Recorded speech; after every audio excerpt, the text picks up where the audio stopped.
We've been going on about broadband, government's policy, where we're going as a country, and what the situation is, and how we can go about speeding up the process and actually getting connectivity out there. I think first let's look at what is broadband. I mean, we've all sitting in this room have an idea what broadband is. There's people probably sitting a couple of blocks from here who've never had anything better than 2G. So broadband is different things to different people. And if we take back to what Metro Fibre is about, we roll out last mile access to business. Our main customers are the service provider, and they tell us where to go. So we have numbers of companies that we connect back to the service provider. And the connectivity required from these companies is anything from 2 meg to 10 gigabits per second. A company with 4 meg is so happy he's got 4 meg, he thinks he's in the first world. But across the road, I have a company with 10 gig, and be damned if that link just glitches. He's on the phone and he's up there. So broadband is different things to different people. And we need to understand and qualify when we talk broadband, who are we talking to? South Africa's GDP is not the greatest in the world, and we have terrible demographics. I think Telkom will attest to that. It's very difficult to roll out broadband to the masses in the economical and demographic situation that we have as a country. Where Metro Fibre is a bit more, as a bit of a luxury, is we're targeting business because there is a massive gap in fibre to the business, fibre to the premises. So our service providers are telling us where to go, where there's a lack of service. Today we sit with probably plus minus 20,000 endpoints plotted on our network, and these are endpoints provided to us by our service providers. And these are all companies with revenue that they want to spend on somebody, just give me a connectivity. So Telkom alone, Telkom and Broadband Infraco, Telkom, Broadband Infraco and Centec, Dark Fibre Africa, Link Africa, Metro Fibre, between the lot of us, we will never satisfy the broadband requirement of this country. But we don't need government to start forcing us into little sectors. We don't need government to compete with us. I think, as Renita said, in certain areas, local government is competing with private sector. So we need to sit down somewhere along the line and cooperate. We're picking up a lot of areas where there's a little bit of maybe DFA, there's maybe a little bit of Link Africa, there's always a little bit or a lot of Telkom, but no one actually solves the problem. So we need to get all the communities to work together and get out there. Let's not fight with her, let's deal with each other, let's work with each other on an infrastructure basis. And when we talk about sharing of infrastructure, there's two ways to share. You share based on expanding your footprint, and that, we call it a wholesale model if you like. So now we all expand our footprint across each other.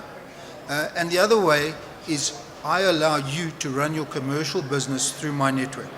So I don't interfere with your commercial plans, and you don't interfere with mine. And there we run a pure commercial business, but at the infrastructure layer, we understand the end point is to expand infrastructure to where it's possible. So it's very important that companies take that view and say, okay, let's not break each other's business model, let's go with it and let's work with it. And local government needs to understand that as well. We've got all these municipalities around the country. Every one of them gives us a hard time when we go in there. Everyone has a different approach. And this is where I believe the broadband policy can start playing a major role. Make everything the same or as similar as possible to everybody else. Try and get private agendas out of this whole equation. Just because you're the CIO or the IT director of a small city council doesn't mean you need to now set up your own telecoms company. That's not your business. Your business is to provide IO or CIO services to your company or your group or your individual.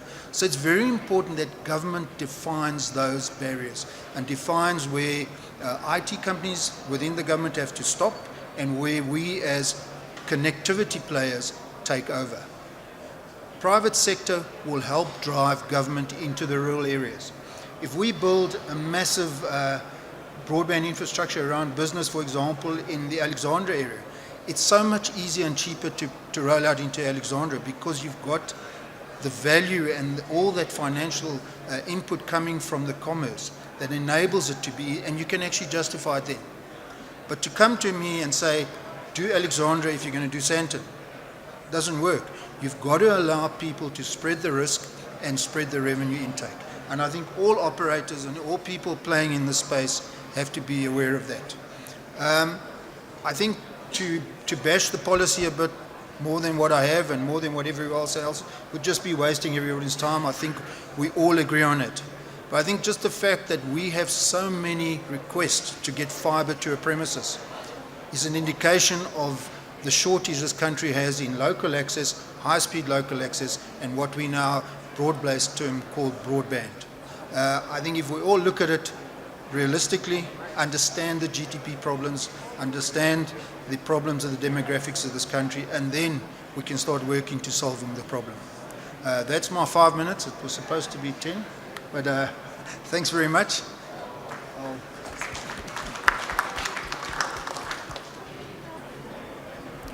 Walter pointed out yesterday during a presentation we had in the SatComs, in the submarine stream upstairs, how far South Africa is falling behind the rest of Africa. And I know that a lot of the companies do business in Africa. In your opinion, do you know why that's happening? Why are we so much slower than... And the uptake's just not there. If you look at Nigeria, if you look at everywhere else, the uptake is just phenomenal. I think one of the big problems is apathy within South Africans. We've been promised so much for so long, and it's taken so long to get to us. So people have actually adapted their business model to suit the connectivity that they're getting. You'll go to a guy who's running his business, a small call center on 2 DSL lines, and he's making it work. So he's actually done quite a good job in getting the technology to deliver the service. But if he had a 10 meg Ethernet line, he would have such a class of service way above what he's got. But people have made their business work on the tech connectivity they have at the moment. So that is one of the big problems we have with the take-up. And I think it's the delay in getting it there. I mean, I think Liquid Telecom was saying in Zambia or Zimbabwe, they're so far ahead of the rollout that was planned for South Africa. We've just been working with the business park now. It's taken us almost 6 months to get access into the park. So I think everyone's sort of holding everyone to ransom, and we need to get to that area where we all work with each other and say, guys, for instance, we've got fibre in this area.